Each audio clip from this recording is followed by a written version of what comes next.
تقدر توضح لي أكتر بشكل متخصص مفهوم الديمقراطية إيه بالتحديد، وكيف نصل به إلى ما يسمى فعلا بفوقية المحكوم على الحاكم، ولا ده مجرد شيء نظري بحت لم يتحقق مثلا في دول سابقة أو في عصور سابقة؟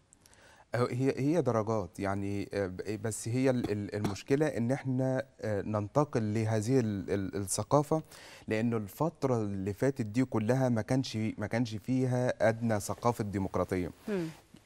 ولذلك ادوات النهارده تختلف عن ادوات امبارح خالص، يعني ادوات الامس دي لا تصلح لاداره اليوم. ولذلك اللي قاله الاستاذ عزت على مؤسسات الصحافه والمؤسسات الاعلاميه ينطبق على كافه مؤسسات الدوله، لانه علشان نقدر نقول ان احنا فعلا انتقلنا فعلا لدوله ديمقراطيه او مفهوم ديمقراطيه لابد ان يكون في الراي واحترام الراي الاخر، يكون في مساحه ان انا اتكلم واعبر عن رايي من غير ما حد يجور على هذا الراي، وانه يحتكر هذا الراي.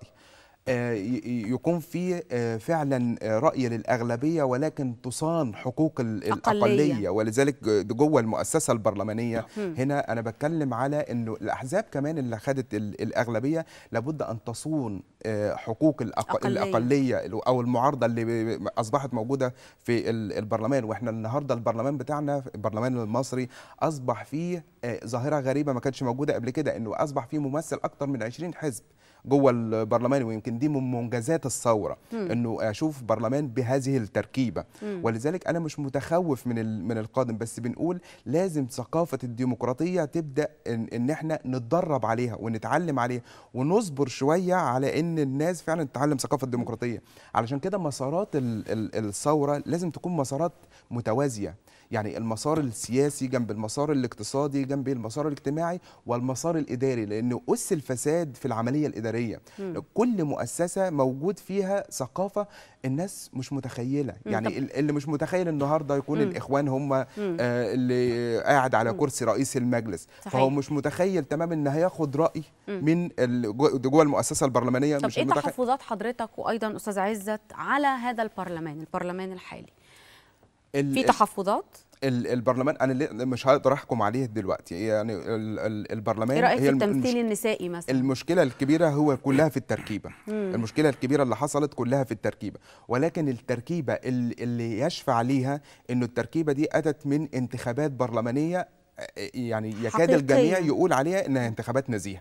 يمكن حصلت مشاكل اجرائيه، لكن لم ترتقي لان احنا نقدر نحكم على البرلمان انه البرلمان جاء عن طريق غير نزيه او انتخابات اتلعب فيها بشكل كبير. يمكن كلها كانت مشاكل اجرائيه، لكن هذه التركيبه هو من ارادها الناخبين اللي راحوا فعلا وادلوا صوتهم في العمليه الانتخابيه. لكن حضرتك كمتخصص من احترامها في الابحاث البرلمان، احنا بنحترمها طبعا، ولكن احنا بنحلل دلوقتي الحدث نفسه او الانجاز اللي حدث. حضرتك رئيس المركز الإقليمي للأبحاث البرلمانية، حلل لنا شكل هذا المركز، شكل هذا البرلمان. تمام. وهل يعتبر يعني ده جانب سلبي عدم التمثيل النسائي، ولا مش مهم ما يفرقش كتير؟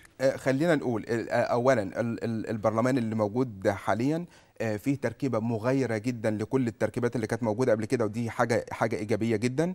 الحاجه الثانيه اللي احنا شفناها من خلال الجلسه الاجرائيه، الجلسه الافتتاحيه للمجلس، ومن خلال الجلسات الامس، في شيء جديد دخل جوه البرلمان، في قوه سياسيه، يعني الحاله الشد والجذب دي حاله صحيه جوه البرلمانات. لكن البرلمان المستأنس اللي هو موافقه ما بقاش موجود، ففي حاله شد وجذب جوه البرلمانات مش عايز الجمهور يقلق منها، ودي حاجه صحيه. ولا نقلق من غياب التمثيل لبعض الفئات، لا المرأة ولا الشباب. ليه؟ لأنه عدم الاستعداد.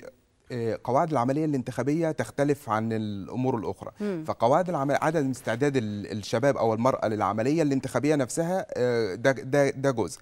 الجزء الثاني لابد من اعاده صياغه قوانين العمليه الانتخابيه نفسها.